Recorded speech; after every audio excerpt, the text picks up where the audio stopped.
Guys, so today I wanted to do a quick review for the replacement bulbs of the Conair mirror. Guys, I was super excited when I found out about these replacement bulbs. I didn't even know that they existed. Now, I've had my mirror for around like 4 or 5 years, and when the light bulb finally burned out, which I didn't even think it was gonna burn out, guys, they last forever. But when it finally did burn out, I was very disappointed. I tried looking for other mirrors. I did not like them. This one was my absolute favorite until I came across the replacement bulbs, and I was like, oh my god, I can't believe that they have replacement bulbs. So they are super easy to install, guys. You wouldn't even believe how easy it is. Like, I didn't even know that this mirror has little screws on the top. So it has like 2 little mini screws.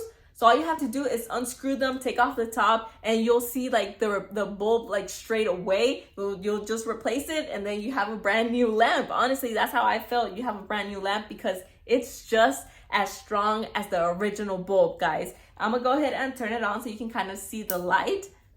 Just as strong. It's warm, the color that it normally is. It's super strong. I love it. Without the light, honestly, the mirrors are not the same. But anyways, guys, I would definitely recommend the replacement bulbs. I know I was super excited when I found out about them, and I know you're super excited that you found out about them too.